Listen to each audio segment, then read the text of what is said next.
The issue of ocean plastics is growing rapidly, and while we may settle our conscience every week by separating our egg boxes from our veggie trays, we simply can't recycle our way out of this issue. So I want to know, are our efforts to recycle being wasted? And when we throw something away, where does it actually go?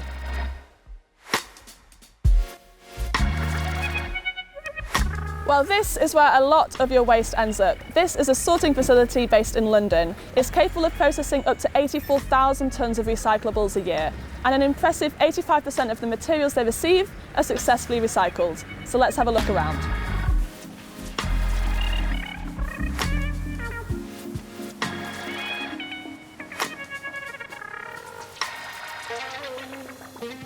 This is massive.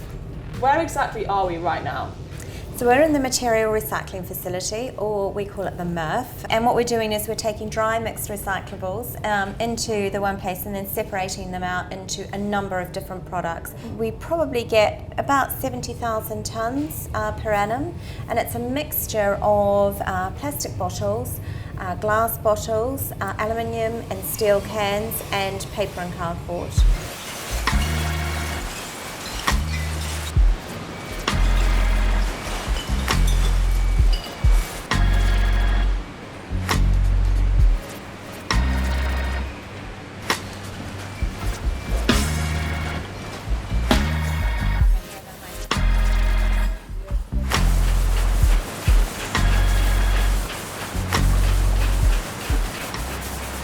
These various optical sorting units are sorting the plastic bottles. So it's halogen lights, and they're looking for molecular structure, and they're also looking for colour.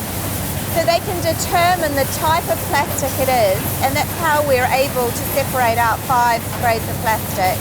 So from the time that a truck gets dumped here, how long would it take for that truckload to be sorted? It's around about 4 and 6 minutes from start to finish, which is really quick. We've timed it. Yeah.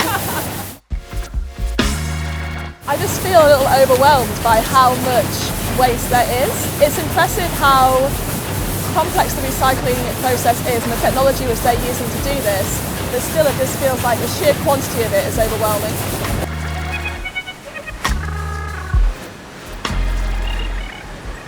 So what can we, as consumers and producers of waste, do to make your lives easier at the plant? The thing that we probably find the most is contamination from food waste. So if people just give things a quick rinse at home, then that just makes it so much easier.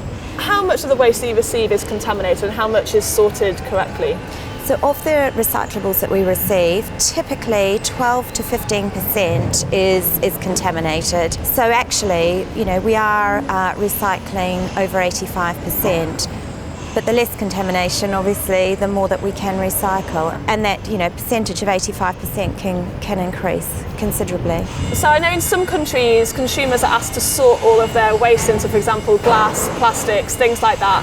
If we were to do that, would that help you? We think that the option of what we call commingling, so mixing everything together in London works. In our experience, that works really well. Elsewhere in the UK, you will have a number of different bins in different boroughs that you can sort material into. London is extremely, there's a lot of high density housing, the roads are really congested, so actually making it as simple as possible for the resident and being able to put everything in. We do the hard work, you just have to put out the recyclables. Give us the recycling, we want to recycle it. Good. Yeah. So on some plastic packaging, you might have seen a little triangle on the back with a number inside. That's called the resin identification code, and that number indicates what type of plastic it is, and there's 7 different types. Each one is handled differently and can either be recycled or not, depending on where you're located. The problem is that the vast majority of people don't understand this system or what the numbers really mean. So are they helping us, or are they hindering our efforts to recycle? So I've heard about the resin identification code for categorising plastics. How useful is that? I mean, we tend to sort of steer away from that. It's quite complicated for people to be looking at the triangle on the bottom and trying to remember whether they need to put a 1 or a 2 in.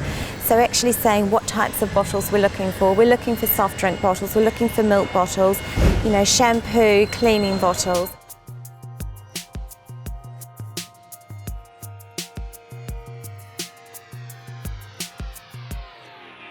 So this facility that we're at now, this isn't actually a recycling facility, it's just a sorting facility, yeah? Exactly, yes. We're sorting out the commingled recyclables and then we're sending them off to various markets to be recycled. Is there a limit to how many times something can be recycled? There are limits, yes, absolutely, but it does depend on the product and it depends on the quality of the product.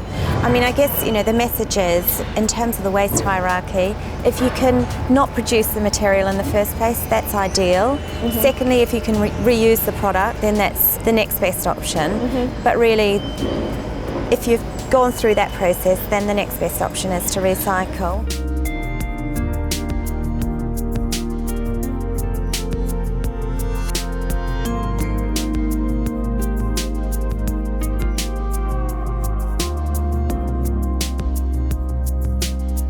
So we're here at an energy from waste plant. What is that? So an energy from waste plant is where we take solid black bin waste and we treat that waste through a combustion process. So it's heated at over 1,000 degrees. Mm-hmm. That heat is then used to convert water to steam.